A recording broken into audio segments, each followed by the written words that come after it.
Welcome to Asking for a Friend. This week we have Lacy Thomas from 4 Degrees Real Estate. Let's just start by you introducing yourself to the internet. Thank you. Okay, I am Lacy Thomas. I have been a real estate broker in Spokane for about 7.5, almost 8 years now total. And I've had the privilege of working the entire gamut of real estate, from helping buy and sell homes, investment properties, dealing with property management, and renovations on the flip side. And now I am really excited to say that I am also a licensed and bonded general contractor in the Spokane area. Awesome. We're going to talk a little bit about kind of how the general contractor helps with real estate and vice versa as we go through today. Okay, so you just said you just became a general contractor, licensed officially. Yes. Explain what that is to people that may not know. Well, basically, a general can oversee a whole gamut, a whole range of projects, tying in what the client's needs with the final production. They are licensed, bonded, and insured to complete these projects. And it's really beneficial to get a general involved because they really gather up their contractors as a whole and put the project together from start to finish throughout the timeline. So it really takes a lot of the chaos and the mess and work of timelines and people placement away from the client. Okay, so people that, like, let's say you're buying a home and you want to renovate it right away, having a general contractor manage all of that stuff, because you're going to have the electrician and the plumber and all those, and that's kind of what you do, right? Sure, exactly. Okay, and that speeds up the process? Incredibly, yes, because we can get all of our players in place. Plus, we're already setting up things behind the stage that some people don't consider, like pulling permits and getting properties insured correctly so we can begin work. So liability is a huge deal, and people don't understand, of course, until something happens, and then they wish they would have had a general on site. Okay, so how does your realtor and a general contractor, how do those two mesh together? How does that benefit your clients or anybody wanting to buy or sell? So I think this is the really exciting part you and I had talked about prior to, is that in this competitive market, it kind of came out of necessity. There is such a hardship for people under a certain price range to get in and find these homes, especially in Spokane. We have a lot of very neat older communities, but the homes are a little weathered. They're just that much older, and they need some work in order for certain funding to take place. So when you get the general involved, then you can negotiate that with the bank, with the lenders, and come in and do some of that finish work that brings the home up to code, because really what they're doing is looking out for the buyer's best interest and making sure they're moving into something that is, livable and in good condition. So it really ties in, especially right now in today's market. It's a great conversation to have. If you're looking at something a little bit older, but you're worried it won't work, talk to somebody before you give up. Yeah, and I think it's a huge market hack in terms of, like, if you're in basically anything above 175 to probably 250, you're competing Yes. on everything, and you probably feel like you're not getting what you want. So having the ability to maybe buy something and update a kitchen or a bathroom that's less and do those kind of things it's an absolute market hack. Absolutely. And you may see a home that's perfect for you, but aesthetically it's a little bit less desirable, or there's a few issues that'll be caught in an inspection, and that is no reason to miss out on a home that you truly would desire just because of those small things. Yeah, I think to go on that, the other hack is obviously you buy and renovate, and then if you're in those competitive situations, the sellers aren't as willing to, and I'm biased because I work with mostly buyers, obviously, but a lot of sellers aren't willing to fix things that need to be fixed. So having someone a contractor that can fix if it's chipping and peeling paint, because that's kind of a common one, is huge. Having someone you can go to and say, hey, I need this done on my home is a big deal. Yeah, you're completely right. And in addition to that, a lot of the sellers can't afford to do some of the fixes. So, it's nice to be able to wrap that into a loan and get it done. Plus, then we can personalize it so the buyers walk into something that they created and Right. they envisioned, and the work is still done. So let's talk about the most common things you're kind of seeing done in homes around Spokane. Okay, yeah. So to piggyback on kind of what we were saying, I have a perfect example. I had a VA buyer. He found the perfect home for his family. Again, it was an older craftsman, a little bit weathered. It's a lot of exterior issues, Uh-huh. and the windows were inoperable. And it's not like we could go chisel the paint and get them working again. They were years and years of painted over, but they loved the home. So we were able to bring the buyer together with the seller, talk to the bank. They allocated a certain amount of money to replace the windows after closing, and now the family has brand new windows to go into this winter, and they didn't have to lose the deal or the home over it, and the sellers were able to move forward and go on to their next chapter of life. So um, exterior, a lot of exterior windows painted shut, siding, earth up to siding, those are things that cause some rot and deterioration. And those are a lot of issues that those inspectors are really watching out for their buyers on, because it can cause so much damage down the road. So you're seeing more actual like property, I don't want to say damage, but decay type stuff, those are the issues kind of you're fixing more right now? Yeah, that's right. Just wear and tear and normal, over time things tend to, need to be replaced naturally anyway.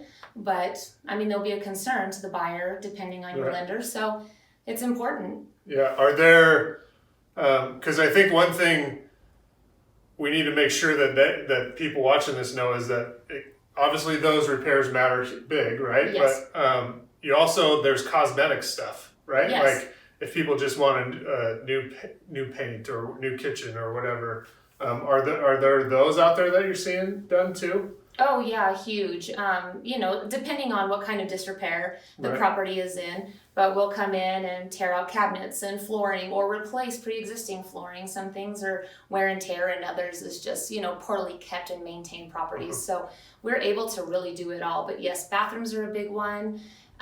Kitchens. In fact, we just did something for someone who needed it to be ADA compliant. We were able to open up doorways and move out the old tub and create a walk-in wheel-in shower. Things like that are just born out of necessity that just aren't out there right now. We're able to create that for them, and teaming up with the lender is the only way to make that possible. So okay, so let's talk about the general cost of, I guess, a guesstimate of what it might cost to, let's say I want to redo my bathroom or something like that, just kind of upgrade stuff. Sure. Okay, so say a basic bathroom, standard tub shower combo with a single sink vanity and a toilet. You could probably, again, if you want to redo everything, leave the tub, add tile, new flooring, and kind of recreate it, bring it back to life. You're probably looking between $3,500 to $5,000, depending on what your allowance is, again, for the project and what kind of materials you want. Right. Again, and that we're not trying to say here that like she's not giving you an estimate. No. But I think people think that they may cost a lot more than they do. They do. And I think the other thing that I know my wife and I have kind of looked into some stuff recently, and we just keep hearing that like costs keep going up on these things, so now is a good time to do them if you're going to do them.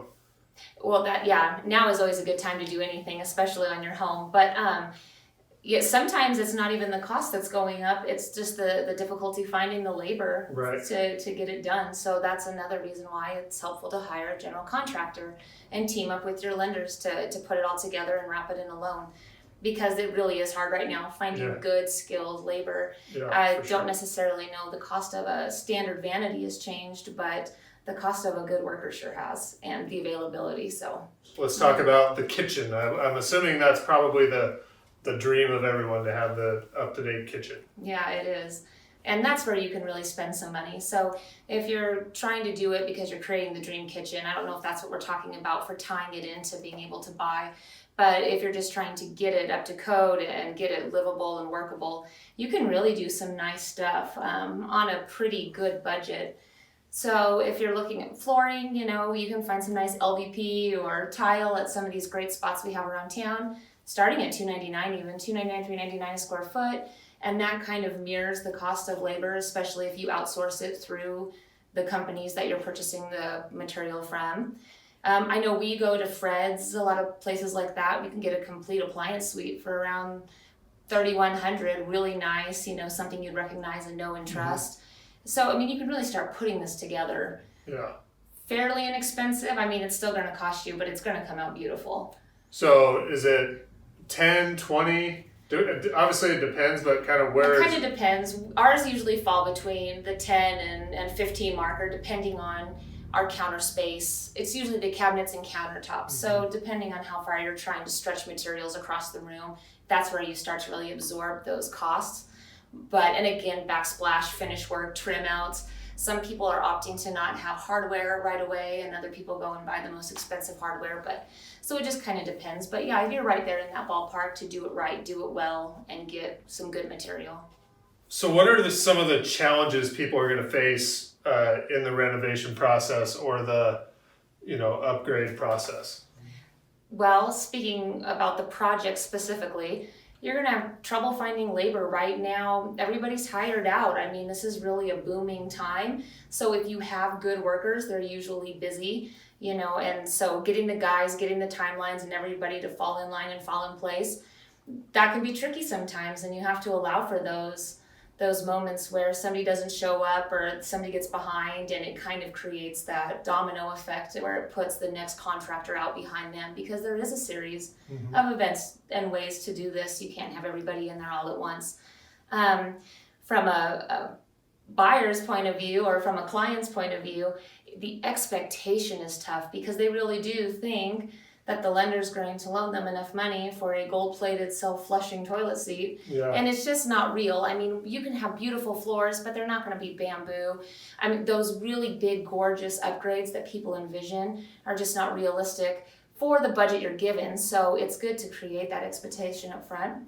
And I mean, that can be really difficult too with the client, is just really understanding what we're going into, what the finished product's going to look like. Know your budget, stick to it, and really stay kind of tunnel visioned, because people have a tendency to try to start other things in the midst of what you're trying to do, and it can get messy. So yeah, I know that on these renovation loans, you get it, you get your estimates up front, and then all of a sudden as you go through it, you're like, yeah, we want this and this and this, and all of a sudden you can't do that. Like, you can't just add stuff on, right? Unless it's going to appraise for that. And so that's a good point, that like you're going to be paying cash if you want the nicer hardware or whatever, that it comes out of your pocket. Right? Yeah, and that's great. We can do that, but our main focus at the time is to meet the lender's criteria. So if you want to go get custom, pendant lighting and all that really neat fun stuff that just really makes your home uniquely you, go get it, and we're glad to put it up and set it in, as long as we're meeting everything else along the way that the bank is requiring of us. I mean, it's more power to you, go crazy. Right. We know the challenges. Why should they go through all that stuff? What are the benefits of renovating when you buy? Well, the number one benefit is being able to buy. I mean, that's the stipulation for a lot of these loans. So how cool is that not only are you getting your home, I mean, it's the acquisition of the property realistically when we're talking about it in these terms. So just being able to acquire the property and get in there and get the work done is a benefit in itself, because if it wasn't there to do, the home would have a completely different price tag, and it probably would have been priced out of their range to begin with, and they never would have seen it. So that's a blessing in itself. And then obviously that instant equity, I mean, there's a reason that it was sitting there for so long, or it was, marked down a little bit because it did need these repairs. So the minute you walk in, make it your own, give it that value, I mean, you just can't go wrong. I mean, nobody can predict what you're doing from day to day. So if you did have to turn around and sell again, you're in a good spot financially again. You're in a good position with your own home, and you can enjoy it while you're there. Yeah, I think one thing we forget or buyers forget is, like, if you're buying your first home, it's not going to be your dream home, and it's okay. Like, you're not going to have bamboo flooring. Yes. That's the next home, or that's whatever. But you could start with, it may not be nice, but if you upgrade it, you may make some more money, and then that allows you to buy a better home down the road. Well, yeah, and everyone would love to build a new custom home, and this is a really cool way to marry the idea of buying something pre-existing, but then making it your own, and you can make it new and just for your family, and then enjoy living there. And that way you're not tripping on half-started, half-done projects and really not being able to fully utilize all your space. Right. We always ask, what's your Okay. favorite place to have lunch or dinner in Spokane? Oh, shoot. Oh, I love so many places. Let's see. I guess I would have to think of a little mom and pop, great kind of setup. I'd want to feature the grain shed. It's on the lower part of Perry, just before you kind of turn up the hill. They bake their own breads and they create they do their own beer brewing. They're just a very cool kind of eclectic little homegrown, homespun kind of spot. So it's really good and really affordable. Awesome. I had lunch there a couple weeks ago and it was delicious. Yeah, they host a lot of events and do a lot of good work for local charities too. So it's always neat to see the community supporting its own community. And they're very good at that. Awesome. Go to the grain shed. Yes, go Bo. So thanks for joining us. I think this is a super valuable conversation. Like we talked about with the market hacks, with the renovating / doing the repairs yourself, that like sellers have these choices. So you got to kind of work with them. I know we've renovated 2 houses and it's been awesome on both of them. And I think more people should do it. There are loans available to do it. And what really helps is having a realtor that's a contractor help you through that process, because it's going to speed it up. And part of the problem when you deal with sellers will be the renovation loan's going to take longer, right? And they don't want that. So that's where you come in. How can they reach out to you if people want to learn more about it? So, thank you for having me. It's always neat to get to talk about what you love. You can get a hold of me by email, lacy@4degrees.com. That's just Lacy and the number 4. That is my brokerage email. Or you can give me a shout at 509-218-7312. And that's a great number to text on. I'm a texter too. So, thank you so much. We'll see you next week on Asking for a Friend.